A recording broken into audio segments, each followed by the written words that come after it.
आज यदि इस संसार से सभी मंदिर, सभी ग्रंथ, सभी तीर्थ अगर कुछ समय के लिए अदृश्य हो जाए, तब एक सच्चा गुरु मनुष्य को भगवान तक पहुंचा सकता है।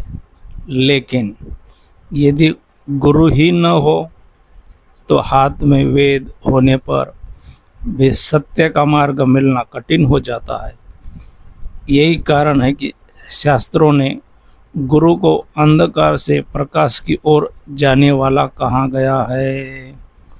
तो आज हम उस दिव्य रहस्य को जानेंगे कि गुरु पूर्णिमा केवल एक पर्व नहीं, बल्कि मनुष्य के जीवन का सबसे पवित्र अवसर क्यों माना गया है। अंत तक अवश्य बने रहिए, क्योंकि आगे हम जानेंगे कि स्वयं भगवान ने भी गुरु की शरण क्यों ग्रहण की।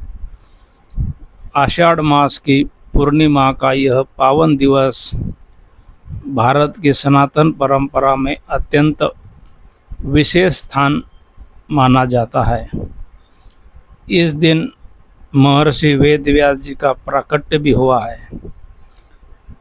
वेदव्यास, जिन्होंने विशाल वेद ज्ञान को 4 भागों में विभाजित किया ताकि सामान्य मनुष्य भी उसे समझ सके, उन्हीं की कृपा से महाभारत, 18 पुराण, श्रीमद् भागवत जैसे ग्रंथ का संसार में प्राप्त हुए। इसलिए इस दिन को व्यास पूर्णिमा भी कहा जाता है। तो गुरु पूर्णिमा किसी एक व्यक्ति का सम्मान नहीं, बल्कि उस दिव्य गुरु परंपरा का वंदन है जिसने युगों से धर्म, ज्ञान और भक्ति की ज्योति का दीपक जलाए रखा हुआ है। संस्कृत में गुरु शब्द का अर्थ अत्यंत गहरा है।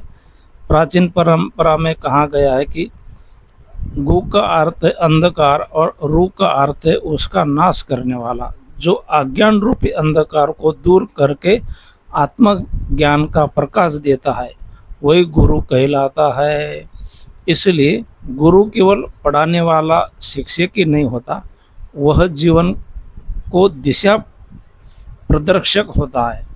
वह केवल शब्द देता, बल्कि जीवन जीने की कला देता है। वह केवल शास्त्र नहीं सुनाता, बल्कि शास्त्रों को जीवन में उतारना सिखाता है। स्कंद पुराण में भी कहा गया है कि तीर्थों का फल समय के साथ मिलता है, यज्ञ का फल कर्म के अनुसार मिलता है, लेकिन सद्गुरु का संग मनुष्य के भीतर तुरंत परिवर्तन प्रारंभ कर देता है। तो यही कारण है कि संतों ने कहा है कि भगवान तक पहुंचने का सबसे सरल मार्ग सद्गुरु की कृपा से ही होकर जाना पड़ता है। जब गुरु प्रसन्न होते तो साधना सहज होने लगती है, और जब मनुष्य अहंकार से गुरु का अनादर करता है तो ज्ञान होते हुए भी उसका जीवन अशांत रहता है। श्वेताश्वतर उपनिषद का एक प्रसिद्ध वचन है, यस्य देवे परा भक्तिर यथा देवे तथा गुरौ तस्य ते कथिता हरियर्ताः प्रकाशन्ते महात्मनः। इसका भावार्थ यह है कि जिस साधक की भगवान में जैसी भी श्रद्धा होती है, वैसी ही श्रद्धा यदि गुरु जी में हो, तब शास्त्रों का वास्तविक अर्थ उनके हृदय में स्वयं प्रकाशित होने लगता है। यह केवल शब्द नहीं, यह हजारों वर्षों के ऋषि मुनि का अनुभव का निष्कर्ष है। इसलिए केवल शास्त्र पढ़ लेना पर्याप्त नहीं, उन्हें समझकर गुरु जी का मार्गदर्शन आवश्यक है वो समझने के लिए। तो इसी सत्य को भगवान श्री कृष्ण ने भी भगवद गीता में स्पष्ट कहा है। उन्होंने अर्जुन से कहा, तद विद्धि प्रणिपातेन परिप्रश्नेन सेवया उपदेक्ष्यन्ति ते ज्ञानम ज्ञानी नस्तत्वदर्शिनः। अर्थ यह है कि तत्व को जानने वाले ज्ञानी महापुरुषों के पास विनम्र होकर जाओ, श्रद्धा से प्रश्न करो और उनकी सेवा करो। ये तुम्हें वह ज्ञान देंगे जिससे जीवन का अज्ञान दूर हो जाएगा। ध्यान दीजिए, स्वयं भगवान श्री कृष्ण भी अर्जुन को गुरुजनों के पास जाने की प्रेरणा दे रहे। इससे गुरु के महत्व का सहज अनुमान आप लगाया जा सकता है। स्वयं भगवान भी गुरु जी के बारे में बता रहे।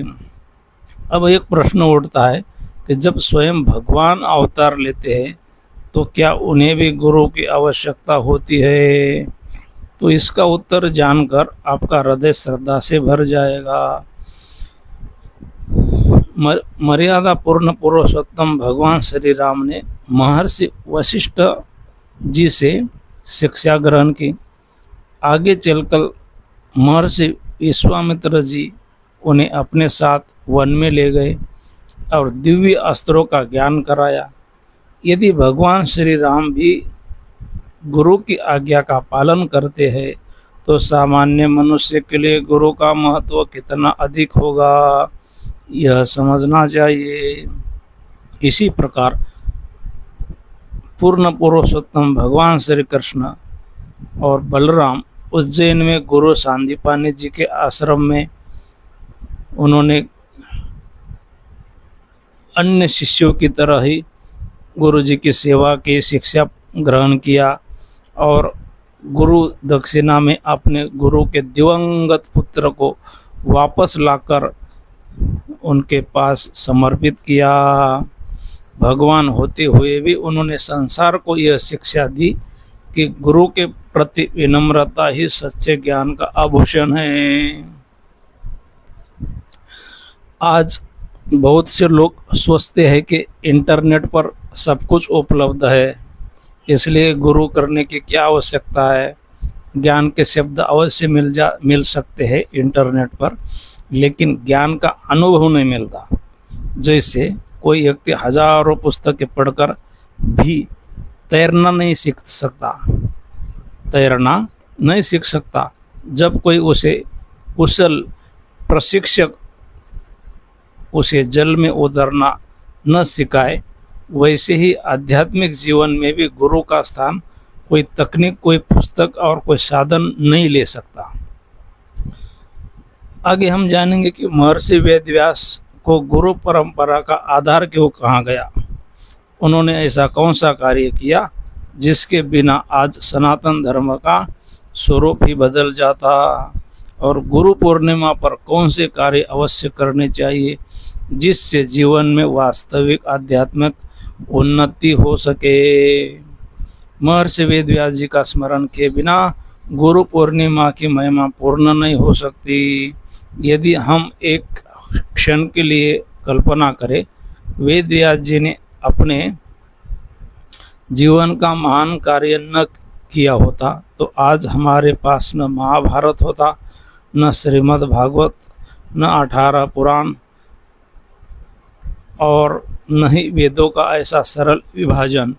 इसलिए सनातन परंपरा उन्हें केवल एक महर्षि नहीं बल्कि समस्त गुरु परंपरा का प्रकाश स्तंभ मानती है। श्रीमद् भागवत महापुराण में वर्णन आता है कि वेद व्यास जी ने अनेक महान ग्रंथों की रचना करने के बाद भी उनके हृदय में पूर्ण संतोष का अनुभव नहीं हुआ। उन्हें लगा कि अभी भी कुछ अधूरा है, कुछ अधूरा रह गया है। उसी समय देवर्षि नारद जी उनके आश्रम में आ गए और उन्होंने वेद व्यास जी से कहा कि आपने तो धर्म, अर्थ का, मोक्ष का बहुत सुंदर वर्णन किया है, लेकिन भगवान की निष्काम भक्ति और उनकी लीला का पूर्ण महिमा मंडन अभी तक आपने नहीं किया। तो यही कारण है कि आपके हृदय को पूर्ण शांति नहीं मिल रही। देवर्षि नारद जी के इस वचन ने वेद व्यास जी के अंतःकरण को झकझोर कर दिया। उन्होंने गहन समाधि लगाई और भगवान श्री कृष्ण के दिव्य स्वरूप का साक्षात्कार किया। उसे अनुभूति से श्रीमद् भागवत महापुराण का प्राकट्य हुआ। इसीलिए श्रीमद् भागवत को केवल एक ग्रंथ नहीं बल्कि भगवान साक्षात भगवान का स्वरूप ही कहा गया। इससे हमें यह शिक्षा मिलती है कि सच्चा गुरु वह है जो स्वयं भी निरंतर सीखता है, सत्य को स्वीकार करता है और ईश्वर की ओर बढ़ता है। यही से गुरु पूर्णिमा का एक अत्यंत गहरा संदेश सामने आता है। गुरु होना अहंकार का विषय नहीं, सच्चा गुरु स्वयं को भगवान का सेवक मानता है। वह अपने शिष्यों को अपनी ओर नहीं बल्कि भगवान की ओर ले जाता है। संत कबीरदास जी ने इसी सत्य को अत्यंत सुंदर शब्दों में व्यक्त किया। गुरु गोविंद दो खड़े काके लागू पाए, बलिहारी गुरु आपने गोविंद दियो बताए। इस दोहे का अर्थ यह नहीं कि गुरु भगवान से बड़े है। इसका वास्तविक भाव यह है कि गुरु ही वह माध्यम है जिनके कारण मनुष्य भगवान को पहचान पाता है। यदि गुरु मार्ग न दिखाए तो भगवान की पहचान भी कठिन हो जाती है। इसलिए पहले गुरु को प्रणाम किया जाता है, क्योंकि उन्हीं की कृपा से भगवान की प्राप्ति का मार्ग खुलता है। इसी भावना को गुरु स्तोत्र में भी कहा गया है कि गुरुर ब्रह्मा गुरुर्विष्णु गुरुर्देहो महेश्वरः गुरुर साक्षात् परब्रह्म तस्मै श्री गुरुवे नमः। इस श्लोक का ये भावार्थ अर्थ है कि यह प्रत्येक गुरु स्वयं ब्रह्म विष्णु और महेश बन जाता है। इसका वास्तविक आशय यह है कि सच्चे गुरु के माध्यम से सृष्टि की रचना जैसे ज्ञान पालन जैसे करुणा और अज्ञान के विनाश की शक्ति प्रकट होती है। इसलिए गुरु में परमात्मा के दिव्य गुणों का दर्शन करने की शिक्षा दी गई है। और रामचरितमानस में भी आरंभ में ही गुरु वंदना में गोस्वामी तुलसीदास जी लिखते, बंधो गुरुपद कंज कृपा सिंधु नर रूप हरि महामोहतम पुंज जासो बचन रवि कर निकर। इसका अर्थ यह है कि मैं उन गुरु महाराज के चरण कमलों की वंदना करता हूँ जो कृपा के समुद्र है, जिनके वचन से सूर्य की किरणों के समान अज्ञान रूपी अंधकार का नाश कर देते हैं। तुलसीदास जी तो सीधे भगवान श्री राम जी की कथा आरंभ नहीं करते, पहले गुरु को प्रणाम करते हैं। इससे स्पष्ट होता है कि गुरु की कृपा के बिना भगवान की कथा वास्तविक रस भी प्राप्त नहीं होता। संत ज्ञानेश्वर महाराज जी ने भी अपने ग्रंथ ज्ञानेश्वरी में प्रारंभ में ही गुरु श्री निवृत्तिनाथ जी का स्मरण किया है। संत एकनाथ महाराज, नामदेव महाराज, तुकाराम महाराज, रामकृष्ण परमहंस, कितने ऐसे भारत के संत महापुरुष परंपरा में गुरु का प्रथम इन्होंने स्थान दिया है। केवल यह परंपरा नहीं बल्कि अनुभव का सत्य है कि गुरु के मार्गदर्शन में चलने वाला साधक भटकता नहीं। अब एक महत्वपूर्ण प्रश्न आता है, तो वो ये है कि क्या हर शिक्षक गुरु होता है? इसका उत्तर शास्त्र बहुत स्पष्ट रूप से देते हैं कि जो केवल किसी विषय की जानकारी दे वह आचार्य या शिक्षक हो सकता है, लेकिन जो जीवन का अज्ञान दूर करके आत्मा और परमात्मा के संबंध का बोध कराता है, जो अपने आचरण से धर्म सिखाता है, जो शिष्य के भीतर से छिपे दिव्य स्वरूप को जागृत कर देता है, वही वास्तविक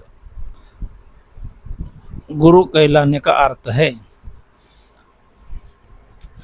आज के समय में अनेक लोग बाहरी चमत्कारों, भीड़ जैसे होती है, प्रसिद्ध होते हैं, ज़्यादा सम्मान, जी जी जय जय हो, ऐसे आकर्षक व्यक्तित्व को देखकर किसी को भी गुरु मान लेते हैं या गुरु कर लेते हैं। लेकिन शास्त्र सावधान करते हैं कि गुरु का चयन श्रद्धा के साथ विवेक से भी होना चाहिए। सच्चा गुरु कभी शिष्य को अपने व्यक्तित्व का बंदी नहीं बनाता, वह उसे भगवान के चरणों तक पहुंचाने का मार्ग दिखाता है। वह शिष्य के भीतर भक्ति, विनम्रता, सत्य, सेवा और सदाचार का विकास करता है।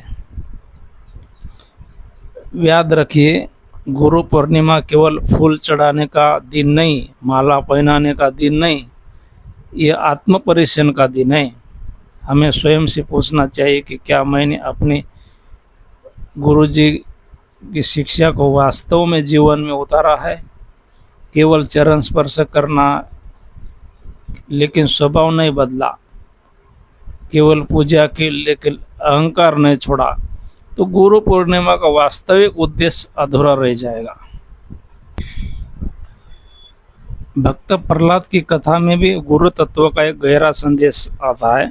यद्यपि उनके पिता हिरण्यकश्यप अधर्म के मार्ग पर थे, फिर भी देवर्षि नारद जी के सत्संग और गर्भकाल में प्राप्त दिव्य संस्कार ने प्रहलाद को भगवान श्री हरि नारायण का महान भक्त बना दिया। इससे स्पष्ट होता है कि सच्चा गुरु केवल सामने बैठकर ही शिक्षा नहीं देता, उसकी वाणी और उसका आशीर्वाद से समय और परिस्थितियों की सीमाओं से भी परे प्रभाव डाल सकता है। और संत कबीरदास जी का जीवन भी गुरु महिमा का एक अद्भुत उदाहरण है। जगत गुरु श्री रामानंदाचार्य को वो गुरु थे। तो एक दिन प्रातःकाल उन्होंने कबीर जी काशी में सीढ़ियों पर लेट गए और लेटकर वहाँ से जगत गुरु श्री रामानंदाचार्य स्नान करने के लिए सीढ़ियों से नीचे उतर रहे थे।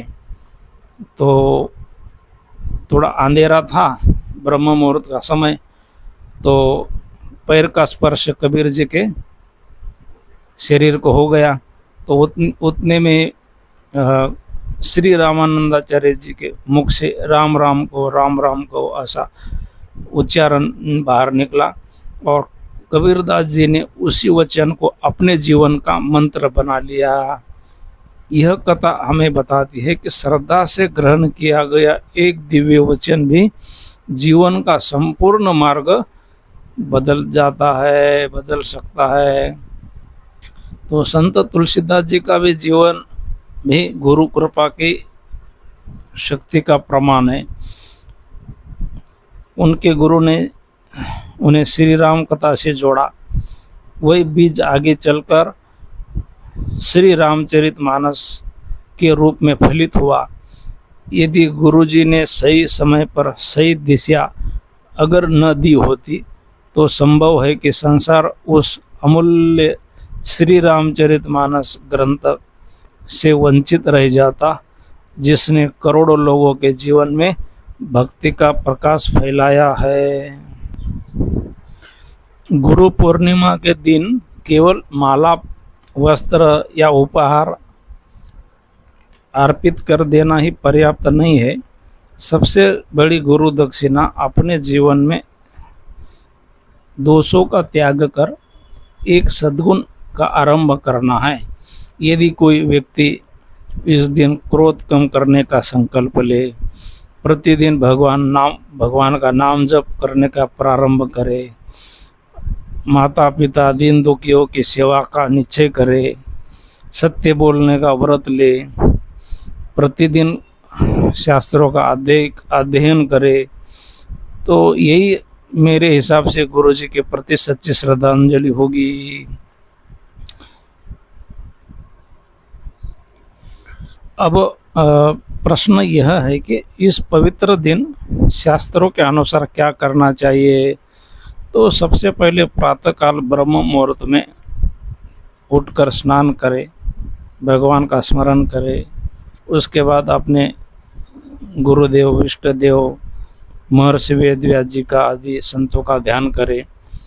यदि अपने दीक्षा गुरु या शिक्षा गुरु है तो श्रद्धा से उनके चरणों में प्रणाम करें। यदि आप दूर रहते हैं तो मन से उनको स्मरण करके प्रणाम करें। शास्त्र बताते कि श्रद्धा से किया गया मानसिक प्रणाम भी अत्यंत पुण्यदायी होता है। इसके बाद भगवान के समक्ष दीप प्रज्वलित करे, गुरु द्वारा दिए गए मंत्र का जाप करे। यदि किसी को अभी तक गुरु मंत्र प्राप्त अगर नहीं हुआ है तो वो श्रद्धा पूर्वक भगवान का नाम जप कर सकता है। जो भी नाम जप आपको जो भी नाम प्रिय हो, राम कृष्ण हरे सीताराम राधे श्याम राधा राधा, सब नाम सब सामर्थ्यशाली है। कलयुग में भगवान के नाम का स्मरण स्वयं एक महान साधन है। यही कारण है कि संतों ने बार बार नामस्मरण का महत्व बताया है। गुरु पूर्णिमा के दिन श्रीमद् भागवत है, भगवत गीता है, रामचरितमानस है, ये अन्य धार्मिक ग्रंथ है। इसका श्रद्धा पूर्वक पाठ करे या श्रवण करे। विशेष रूप से वेद व्यास जी का स्मरण करते हुए श्रीमद् भागवत का अध्याय या भगवत गीता का अध्याय मंगलकारी होगा। इससे केवल ज्ञानी नहीं बढ़ता बल्कि शास्त्रों के प्रति प्रेम जागृत होता है। इस दिन सेवा का भी विशेष महत्व बताया गया है। यदि संभव हो तो गौ सेवा करे, किसी भूखे को भोजन कराए, किसी ज़रूरतमंद की सहायता करे, वृक्ष आदि लगाए, धर्म ग्रंथ जो है उनका दान कर सकते हैं। शास्त्र में कहा गया है कि गुरु की प्रसन्नता केवल शब्दों से नहीं बल्कि सदाचार और सेवा से प्राप्त होती है। महाभारत में भीष्म पितामह ने युधिष्ठिर को धर्म का उपदेश देते हुए बताया कि दान तभी श्रेष्ठ होता है जब उसमें अहंकार न हो। गुरु पूर्णिमा हमें यह सिखाती है कि सेवा प्रदर्शन के लिए नहीं बल्कि आत्मशुद्धि के लिए करनी चाहिए। यदि दान के साथ अहंकार जुड़ जाए तो उसका आध्यात्मिक फल कम हो जाता है। श्रीमद् भागवत में अनेक जगह सत्संग की महिमा का वर्णन किया है। संतों का संग मनुष्य के भीतर धीरे धीरे वैराग्य, भक्ति और विवेक उत्पन्न कराता है।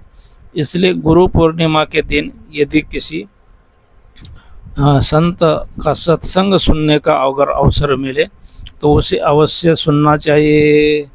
एक क्षण का सत्संग कभी कभी वर्षों की भटकन समाप्त कर देता है। संत तुकाराम महाराज कहा करते थे, गुरु वह दीपक है जो स्वयं जलकर दूसरों के जीवन में प्रकाश फैलाता है। संत रविदास जी ने भी अपने जीवन में यह दिखाया है कि सच्ची भक्ति जाति, पद या धन से नहीं बल्कि गुरु की शिक्षा के अनुसार पवित्र जीवन जीने से प्राप्त होती है। अब एक बात अपने हृदय में अवश्य उतार लीजिए, गुरु पूर्णिमा में केवल एक बार वर्ष में एक बार आती है, लेकिन गुरु की शिक्षा का पालन वर्ष के 365 दिन होना चाहिए। यदि हम केवल इस पूर्णिमा के दिन ही अगर पूजा करें और अगले दिन ही काम, क्रोध, ईर्ष्या, द्वेष, निंदा, मत्सर, अहंकार में लौट जाए तो गुरु पूर्णिमा का वास्तविक लाभ नहीं मिल पाएगा। सच्चा उत्सव वही है जिसमें हमारा स्वभाव थोड़ा विनम्र हो जाए, हमारी वाणी थोड़ी मधुर हो जाए, हमारा मन भगवान के नाम में थोड़ा स्थिर हो जाए। अब गुरु पूर्णिमा का पूरा सार क्या है ये समझेंगे। यदि इस पूरे पर्व को केवल एक वाक्य में समझना हो तो वह यह होगा कि गुरु हमें भगवान तक पहुंचने का मार्ग दिखाते हैं, लेकिन उस मार्ग पर चलना हमें स्वयं होता है। गुरु दीपक है, वे प्रकाश देते हैं, वे नाविक है, शिक्षा देते हैं, वे चिकित्सक है, औषधि देते हैं। लेकिन यदि रोगी औषधि न ले, यदि यात्री मार्ग पर न चले और यदि नाव में बैठा व्यक्ति बीच धारा में ही उतर जाए तो दोष गुरु का नहीं होता। इसलिए गुरु पूर्णिमा हमें केवल गुरु का सम्मान करना नहीं बल्कि उनकी शिक्षाओं को अपने जीवन का आधार बनाना सिखाती है। शास्त्रों में कहा गया है कि भगवान की कृपा से गुरु मिलते हैं और गुरु की कृपा से भगवान की प्राप्ति होती है। तो यह दोनों एक दूसरे के विरोधी नहीं बल्कि पूरक है। जब साधक विनम्रता, श्रद्धा, सत्य के साथ जीवन जीता है तब ईश्वर उसके जीवन में उचित समय पर उचित मार्गदर्शन भेजते हैं। इसलिए कभी भी यह मत सोचना कि मैं अकेला हूँ। यदि आपके हृदय में सच्ची खोज है तो ईश्वर आपकी पुकार अवश्य सुनते हैं। भगवान श्री कृष्ण ने भगवद गीता में एक महान संदेश दिया है, श्रद्धावान लभते ज्ञानम तत्परः सवेतेन्द्रियः ज्ञानम लब्ध्वा पराम शांति मचिरेनाधिगच्छति। इसका अर्थ यह है कि श्रद्धावान इंद्रियों को संयमित रखने वाला और साधन में तत्पर मनुष्य ज्ञान प्राप्त करता है। जब ज्ञान प्राप्त हो जाता है तब वह शीघ्र ही परम शांति को प्राप्त कर लेता है। यदि आज के गुरु पूर्णिमा के दिन अगर कुछ संकल्प ले, वैसे संकल्प तो बहुत है लेकिन मैं मुख्य 5 संकल्प के बारे में बताता हूँ जो गुरु पूर्णिमा वास्तव में सफल हो जाएगी। पहला, प्रतिदिन कुछ समय भगवान का नाम जप अवश्य कर ले। दूसरा, प्रतिदिन कम से कम कुछ पंक्तियाँ जरूर जो धर्म ग्रंथ है जैसे रामचरितमानस, भागवत, महाभारत, इसको अवश्य पढ़ूंगा। तीसरा है माता पिता, गुरुजनों और बड़ों का सम्मान करूंगा। चौथा है क्रोध, कटुवचन, किसी की निंदा, ये कम करने का प्रयास करूंगा। कम मतलब करूंगा ही नहीं। और पांचवा है प्रत्येक दिन कोई ना कोई एक छोटा सत्कर्म अवश्य करूंगा। यही 5 संकल्प धीरे धीरे जीवन को बदलने की शक्ति रखते हैं। आइए आज हम इस पावन अवसर पर हम अपने हृदय से महर्षि वेदव्यास जी, समस्त ऋषियों, समस्त संत, समस्त आचार्यों और अपने पूज्य गुरुजनों को कोटि कोटि अनंत अनंत प्रणाम, साष्टांग दंडवत करते हैं और भगवान से प्रार्थना करें कि हमें ऐसा निर्मल मन दे जो सत्य को स्वीकार कर सके, ऐसी बुद्धि दे जो धर्म के मार्ग पर चल सके, ऐसी श्रद्धा दे जो कभी डगमगाए नहीं और ऐसी भक्ति दे जो जीवन के अंतिम क्षण तक बनी रहे। आइए इसी क्षण अपने मन को शांत करें और श्रद्धापूर्वक भगवान का पावन नाम स्मरण करें। हरे राम राम राम हरे हरे, हरे कृष्ण कृष्ण कृष्ण हरे हरे।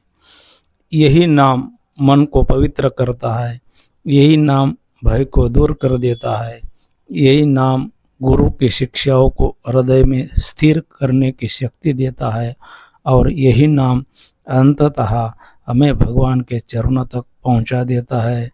यदि इस पावन संदेश से आपके हृदय में गुरु, भगवान और सनातन धर्म के प्रति श्रद्धा और प्रेम का एक दीप भी प्रज्वलित हुआ हो तो इस वीडियो को अपने परिवार, मित्रों और अधिक से अधिक लोगों के साथ अवश्य साझा करें ताकि इस दिव्य गुरु परंपरा का प्रकाश और भी अधिक हृदयों तक पहुँचे और अधिक से अधिक लोगों का जीवन धर्म, भक्ति और सदाचार से परिपूर्ण हो।